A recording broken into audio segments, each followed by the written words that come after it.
Feature for you from our very own Weng de la Fuente. She was able to speak to Dr. Rene De Castro, an international relations analyst from De La Salle University. Let's listen to his views on Trump's foreign policy shift and its significance to the Philippines. Let's watch.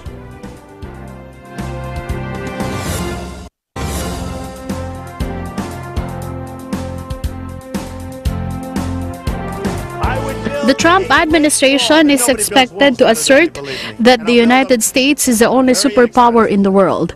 With the formal assumption to office of U.S. President-elect Donald Trump, the new administration is seen to embark on a new foreign policy which is very different from that of outgoing U.S. President Barack Obama.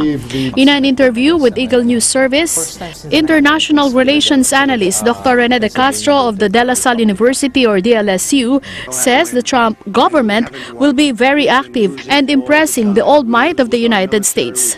Dr. De Castro was reminded of the policy embarked by President Ronald Reagan in the 1980s, when the United States was perceived to be declining during the time of President Jimmy Carter.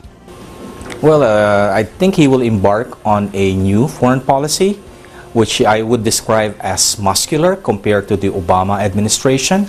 He's bent on pursuing his goal of making America great again. This will mean we will see a very activist and an America that is, of course, will be very confident of its power, asserting, basically impressing upon the world that it is the only superpower in the world. So this reminds me of the Reagan period in the 1980s, when after a perception that the United States was declining during the time of President Carter, President Reagan again announced that he would make America great again. And of course, President-elect Trump is repeating that mantra. So I can't help but look back on what happened in the 1980s during the time of the Reagan administration. And they're both from the Republican parties. And of course, in the case of President-elect Trump, he was, of course, propelled into the presidency because of this very powerful populist movement in the United States.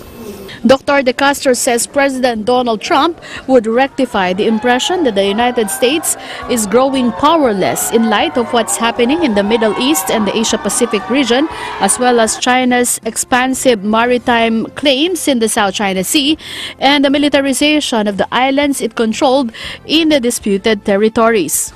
President Obama adopted a foreign policy of retrenchment. That was, of course, a realization that America